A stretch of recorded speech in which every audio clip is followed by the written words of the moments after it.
10.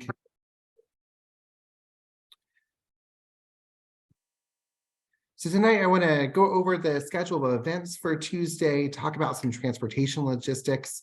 For those of you who've never been to the Capitol, just want to give you a lay of the land, what to expect in terms of the Capitol grounds, but also the Capitol building. We will also do an overview of some of the bills that have been filed this session, and then we'll talk about meeting with legislators and what that process looks like, and some tips for how to engage with your elected officials and their staff, as well as opportunities for ways to stay engaged after the rally.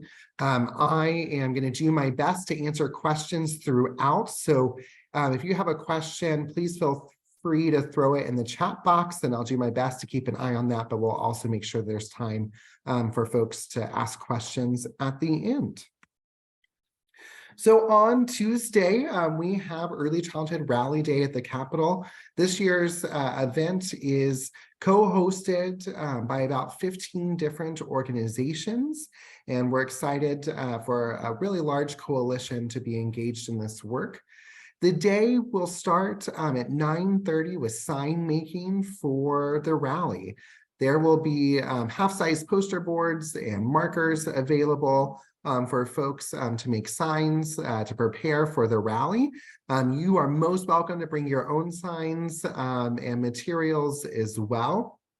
The rally will get started at about 10 o'clock, and there will be a good number of comments and remarks made at the rally from providers and business leaders and legislators. We have many of the bill authors that are authors of some of our really priority bills going to be speaking at the rally, as well as childcare providers from across the state, and also the president and CEO of the Texas Restaurant Association, because they believe childcare needs to be a top priority for them as well. After the rally, which will end probably about 10:45, 11, we'll provide instructions on how to gather materials for meeting with legislators. There will be folders with talking points and one-pagers, so we'll make an announcement of how to get those.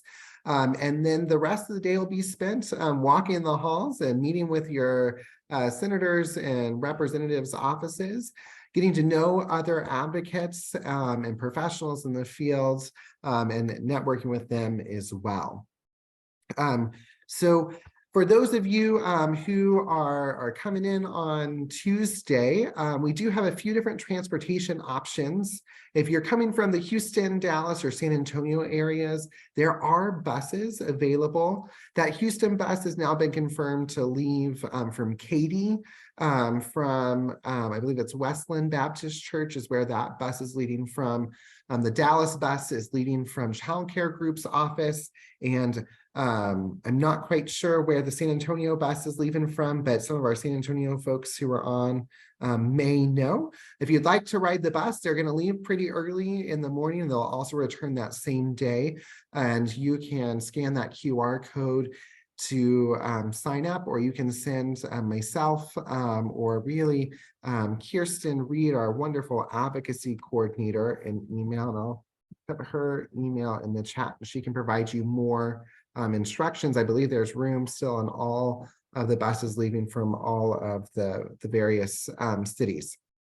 If you are driving yourself, we recommend parking in the visitors parking garage for the Texas State Capitol. It's located right off of San Jacinto Street, and parking is free for the first 2 hours, and it's about $1 for every 30 minutes after the first 2 hours. Thank you, Anna. The San Antonio bus is leaving from the YMCA, and we appreciate you dropping that in the chat. The parking garage does fill up pretty early on in the day, so there is street parking available around the streets on the Capitol. You can also look for the Bob Bullock Museum garage is another garage that is nearby that is relatively inexpensive compared to some of the more private parking garages. You may also be able to park in some of the garages on UT's campus. So the garage is located on the east side of the Capitol, and it's just about a block walk to the Capitol from there. So for those of you who've not been to the state capitol, it's a beautiful building made out of Texas pink granite. The Capitol faces south, so it faces towards the river or faces towards downtown Austin, and the north side faces UT's campus. The rally is going to happen on the south side on the south steps. So you can see where that gold star is there. So that's where you'll want to start to gather before the Capitol, before the rally starts at 10 o'clock. There'll be staff from Texas AUIC, Children at Risk, Texans Care for Children, and several of our other partners there with sign making materials. And more information, and you'll probably see a lot of joyful early childhood professionals there as well. So invite you to mix and mingle and get to know one another before the rally begins. After the rally, you'll most likely be going into the Capitol. The Capitol is kind of two buildings in one. There's the main building, which is what you see above ground. And then there is what's known as the Capitol Extension, which extends underground to the north side of the Capitol. The main building has 4 floors. You'll enter on floor 1, and then there's the ground floor, which is really kind of the basement. And then you have E1 and E2. Those stand for extension. So the Capitol Extension extends north of the Capitol underground. It is where most of the legislators' offices are located. So to get to the extension, you can take the elevators on the north side of in the north hallway of the Capitol and go down. There's also stairs kind of behind you'll see stairs in the east and west hallways. The great thing about the state capitol is it's laid out in north, south, east, west grid, and all the hallways and office numbers are labeled north, south, east, and west if they are located in the main Capitol building.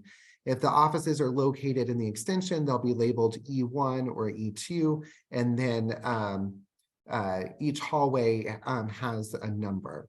It is fairly easy to get around. There's also a lot of people around you, so feel free to ask a stranger or one of the helpful Capitol Police officers who will be walking around if you need directions. In the Capitol Extension is where the Capitol Grill is located. It is on E1, and the Capitol Gift Shop is there as well. The Capitol Grill has a variety of food options from sandwiches and burrito bowls to salads and soups, hamburgers, grab and go options. So it's a great place to eat lunch. Also welcome to find one of Austin's restaurants kind of near the Capitol. There's a lot of options kind of on each side of the Capitol if you have some time and want to venture off the Capitol grounds. So I want to move on to some of the bills that we are really championing this legislative session. These bills represent priorities, not just for Texas AUIC, but our advocacy partners. And want to start off with our biggest ask. This session, we are asking for $2.29 billion in the state budget. $2.29 billion is all of 1% of the state budget. So while it sounds like a really big number, it's actually pennies to the state. Wouldn't it be nice if billions was pennies to your personal budget back home or your program's budget? Representative Armando Wally, who's the chairman of one of the subcommittees for the House Appropriations Committee, has filed a budget rider that would provide the $2.29 billion to the field. That $2.29 billion is broken into 2 funding strategies. First is $1.16 billion to continue childcare relief funds for the next 2 years. The amounts that family childcare providers and center-based providers would receive would be equivalent to about the first round of CCRF. So back in 2021, the amounts that you received then is what you would receive the next 2 years under this rider.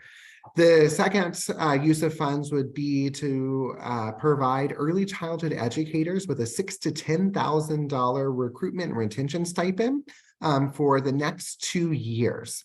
So these funds are substantial and will help keep our fields alive for another 2 years. They are unfortunately a 2-year funding strategy, so we will have to come back next session to advocate for additional money and ongoing funding for our field. So as you're talking to your senators and your representatives, please mention how this we'll just round up to $2.3 billion ask will help both your childcare program, but also the children and families in your communities. A few of the other bills that we'll go over, SB 353 and HB 1834 by Senator Zaffarini and Representative Sinfronia Thompson, and also need to add Representative J.C. Chetan has also co-authored this or joint authored this with Representative Thompson on the House side.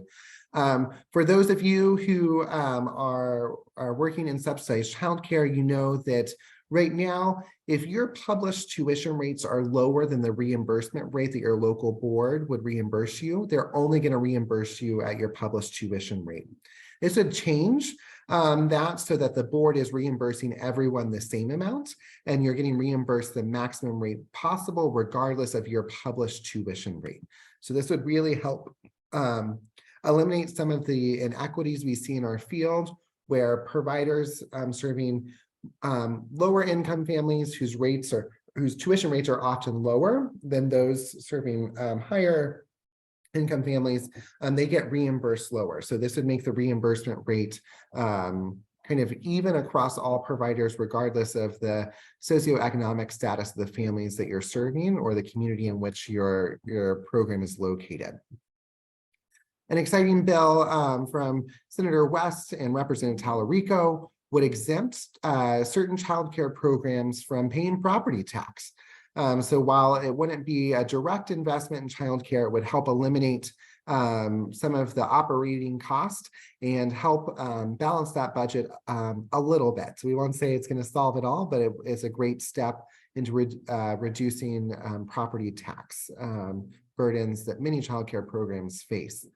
There is provisions in the bill on the Senate side that if you lease your facility, that in order for your landlord to get those property tax savings, they would have to provide an affidavit which the child care director signs, certifying that the landlord has lowered the rent being charged to the child care facility as a result of receiving those property tax reliefs. A few other bills, HB 1614 is actually going to be heard in the House Public Education Committee on Tuesday. That committee hearing starts at a lovely 8 a.m. This bill would expand pre-K eligibility for children who qualify for childcare subsidies and are served in a pre-K partnership site between a school district and a childcare program. We know pre-K partnerships are a great strategy to help increase early learning experiences for young children and also balance the resources between early learning settings. When all 3- and 4-year-old children are served in public schools, it can have unintended consequences of jeopardizing the availability and affordability of infant-toddler care. Right now, there's a lot that has been done to expand pre-K partnerships in our state, but we know that if there's not enough children who are eligible for pre-K within that childcare program, then it's really hard to make the economics of that partnership work. So in this case, it would expand pre-K eligibility, but only for children who are being served in the partnership site. So if a child who qualifies for childcare subsidy would not be able to be eligible for pre-K at the elementary school under this bill, only if they were being served in a childcare program through a partnership with a district. SB 1977 and HB 3318 by Senator Springer and Representatives Allens would expand pre-K eligibility to children who qualify for special education services. Right now, children have to meet an income eligibility criteria, be part of a military household, have been in foster care, or currently in foster care, have limited English proficiency, and there's a few other criteria in order to be eligible for pre-K. Our young children with special needs aren't inherently eligible for pre-K. They may receive some special education services through the district, but they may not be eligible for pre-K. So this would make children who do have those special needs eligible to participate in pre-K and receive state funding for being in pre-K. And then lastly, HB 4469 by Representative Tallarico also looks at partnerships. It clarifies some of the legislative intent around partnerships. Right now, school districts are only required to solicit partnership when they need to repurpose or build new facilities in order to serve children who are eligible for state funds. However, we are seeing school districts stepping up to the plate and making sure that all children in their communities have access to high quality early learning, and they're using local dollars to expand pre-K. We've seen this in the DFW area, in the El Paso area, down in the Valley. And in those cases, when a district is using local dollars to serve children who aren't eligible for state funding, there's nothing that requires them to consider partnerships as part of their strategy for providing those services. So this would make sure that the school districts are needing to expand their pre-K program, that they're doing it in conjunction with childcare centers through partnerships. To support our early childhood workforce, Representative Tallarico has filed HB 2264, which would require community colleges to award at least 6 hours of credit to students who are coming in with their Child Development Associate credential or their CDA. Most of our community colleges across the state do award some credit, anywhere from 3 to 12 hours, but there are a few who do not. So this would just set a floor that would require community colleges to award at least 6 hours. There'd be nothing that would prevent them from awarding more hours. And this is a great first step to building that pathway through higher education for our early childhood workforce. There's also a bill, SB 1844 and HB 1979 by that should be Senator Blanco and then Representative Rainey. This requires local workforce boards to provide more information and data about childcare subsidies and the Texas Rising Star program to the public on their websites. It also would change the makeup of local workforce boards and require that 25% of those serving on the board are experts in childcare. We know that the majority of local workforce boards funding is related to childcare, but right now they're only required to have one childcare representative on their board, and this would increase that to 25% of the board, which would go a long way in making sure that our local boards are being informed of how to invest their local funds into the childcare system and their communities that they're serving.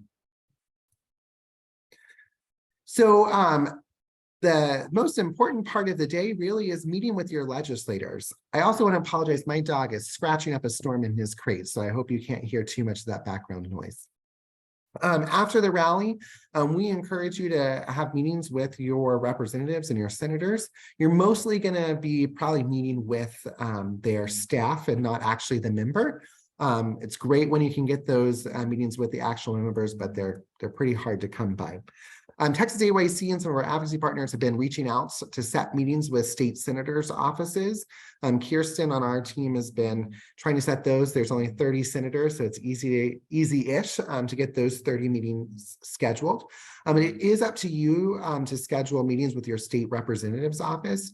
You can just walk in. You don't have to have a meeting. We do encourage you to reach out and schedule a meeting. You're more likely to be able to talk to the right staff member, and they'll likely have more time when you just have a walk-in. You may only get just a few minutes, but you may be able to get more like 30 minutes if you schedule a meeting ahead of time. If you need to know who represents you, who your senator is, who your representatives, you can scan this QR code, and you can type in your address and it'll let you know who your state senator is and who your state representative is. If you need any support in scheduling meetings or setting meetings, please reach out to Kirsten on our team, and I'll drop her email again in our chat. She's happy to schedule those meetings. Session is really busy right now, and folks are not the best at getting back to us. And I will say that as a constituent, you have a lot more appeal to those offices when trying to set up those meetings. So we do encourage you to set up those meetings with your state representative. If you would like to know, like, how do you do that? What should you say in your email? Kirsten would be happy to provide that to you. But you are far more likely to get a much quicker response when you're able to say, I'm a constituent in Representative so-and-so's district, than Kirsten or I are when we reach out.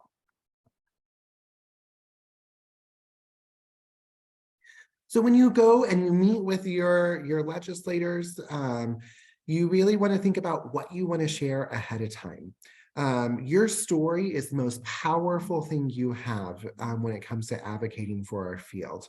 Advocates have been able to share data after data after data, but providing a name and a face and a story to that data really makes our asks compelling. So as you think about crafting your story, keep it short, just a few minutes. It's helpful to share about the families that you serve. If there's a particular family that you have in mind, what their story might be, or a particular staff member that if you're a director or owner that you want to highlight. Include as many personal details and experiences as you can. And you always want to be specific about what you're asking for. So after you share your story and you make your case, you want to say, you know, we're asking Senator so-and-so or Representative so-and-so to support these bills or to support $2.29 billion in funding for childcare in our state. You always want to introduce yourself with your name. It's important to let them know where you live and where you work and what you do when they, even if you live in a small town, they know their districts by the back of their hand, and they'll know that you live, like what community you live in. And that reassures them that you live in the district, and also gives you power, because when you're their constituent, you're there to hold them accountable, and they're there to represent you. So you're able to say what you want them to do. And as I shared earlier, at the rally, we will have folders for you to pick up with talking points and one-pagers and policy agendas that you can go off of when you're having these meetings. After the rally and after you meet with your offices, you are welcome to head out when you've done your task. It is really important to send the staff that you meet with a follow-up, thanking them for their time, reminding them of what the ask is, sharing more information, or they may have asked questions and you didn't have that information off the top of your head. So sharing that with them in a follow-up is really important. Continue to follow all of Texas ECE and our advocacy partners on social media and our listserv, so you can stay up to date on things that are happening. And you can also go to the website there, the QR code, the Texas Legislature Online. You can create accounts and you can set up your own alerts to track specific pieces of legislation. And we also are always looking for folks to testify in committees. Committee hearings usually are announced about 48 hours before they happen. Sometimes we get a little bit more noticed, but not not usually a whole lot. So Kirsten and I are always looking for folks in the field to be able to come and testify in support of key priorities. Your stories are far more compelling than ours, and you are able to share stories that Kirsten and I cannot. So please reach out to Kirsten if you're interested in testifying at upcoming hearings, and we'll make sure to add you to our list. And as opportunities arise, we will reach out to you. So gonna pause for any questions. Anna, I did see your question about the recording. We'll make sure to send out this recording to everyone here. We'll also send out an email tomorrow with a link to the recording to our listserv, so everyone has it. And I'm happy to answer any questions there are about Rally Day, about bills, anything about the process. And you're welcome to drop your questions in the chat, or just take yourself off mute. Either is fine. And Cynthia, we will be able to include some handouts in our email tomorrow. We are still working on some of them as bill numbers are evolving and specific language in bills, but we'll try to include as many of those one-pagers that we can, and we'll definitely include these slides. I have a question, sir. My internet is like crazy because of the weather, but I do have a question about the meetings. So after the rally, so are we free to, hopping in their office, or is Texas AYC have assigned meetings already that we can just jump in and listen in?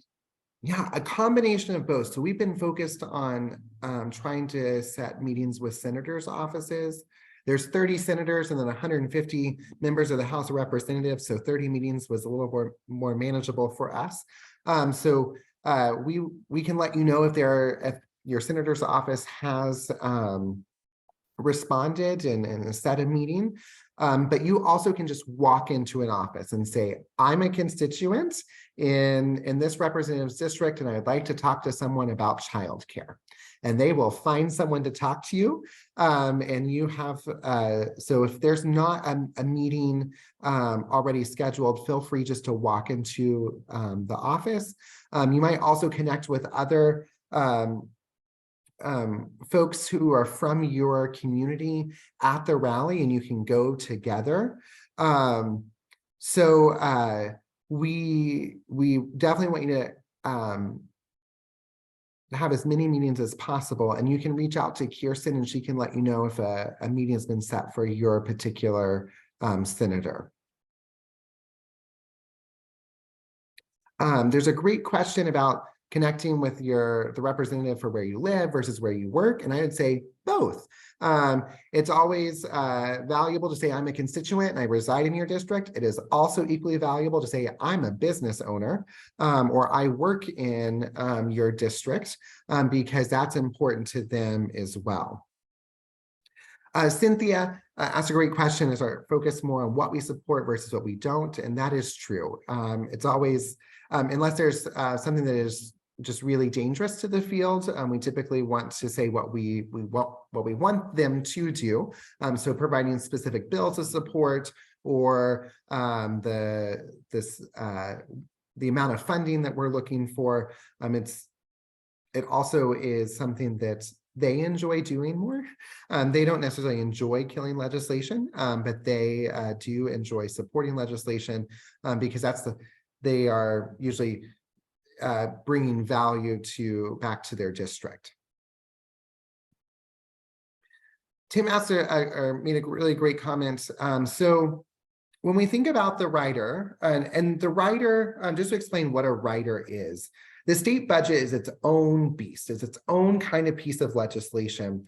And so kind of each line in the budget is called a rider. There are a few sentences long, they can't be more than a few sentences, and they they describe like this amount of money should come from here for this purpose. It doesn't get really detailed. If it is like a program that's being funded, that's going to have a lot of details, and there has to be a bill that outlines all those program details that would kind of accompany the rider in the state budget. The rider that Chairman Wally has filed is in Article 7 of the state budget. So the state budget has 12 articles. Article 7 is the workforce and economic development article in the budget. It's also where TWC's budget resides. And since TWC has the routing information for 78% of childcare programs out there, and they have the financial technology to disseminate those payments quickly, it's easiest for them to receive this money to disseminate it out to childcare programs. The House Appropriations Committee is then broken into subcommittees, and there's a subcommittee on Articles 6, 7, and 8, and Chairman Wally is chair of that subcommittee. That subcommittee met on Tuesday, and they heard all of the writers. They put all of the writers over in Article 11, which is often kind of the graveyard of the state budget. It's where things that aren't priorities, and if there's money, then maybe we'll do this.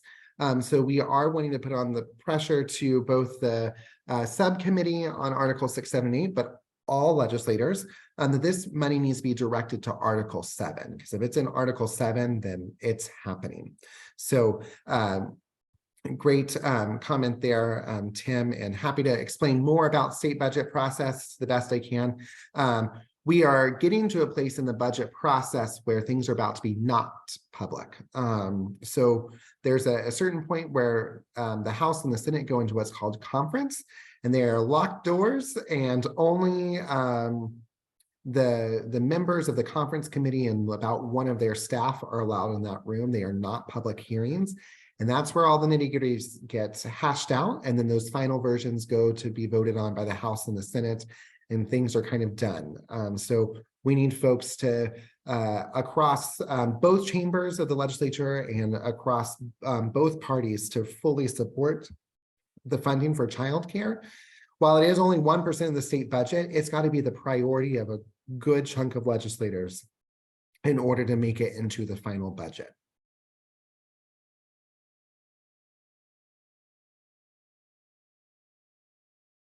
Any other questions that I can address?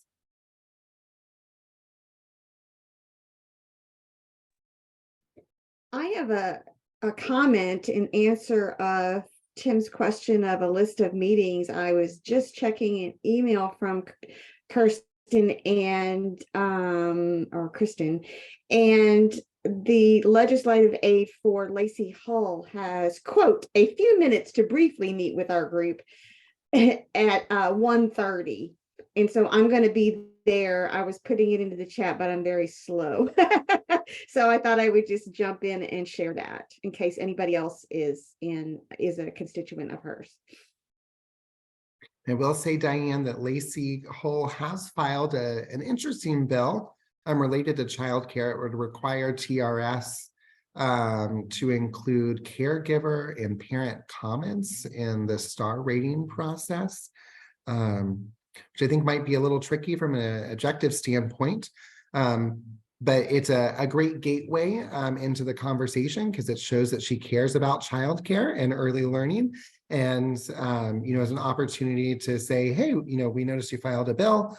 We appreciate your interest in childcare, and, directing them to also look at other bills that they can support, as well as substantial investment in childcare. Excellent. Thank you for mentioning that. I greatly appreciate everyone's time this evening, and looking forward to seeing you all on Tuesday. If you have folks in your network, please reach out to them and say, hey, are you coming? Because here's the deal, folks. No one's coming to save us. We got to do it ourselves, and we got to show up, and we got to show the importance of our field. We also have to show that, we're not going to just quietly go by and not be an important issue this session. we have to create a big case for the need for substantial funding. As you all know, we are not in a place where we can policy fix our way to keeping the field alive. It's going to require funding. Texas AYC completed a survey just a few weeks ago of about 1,600 childcare programs, and 44% reported that they are likely or may be likely to close in the next year as childcare relief funds run out. This is on the heels of having 27% less childcare programs operating today than we did in March 2020. So as you all know from seeing it in your communities, working families are struggling to find care for their options or care options for their children, but it's also becoming harder and harder for childcare programs to pay competitive wages to keep in staff so that they can open up all the classrooms and continue to provide care for the children and families in their communities. I thank you all so much and look forward to seeing you. Please email Kirsten if we can answer any questions. And thank you for being here, and we'll see you on Tuesday. Cody, one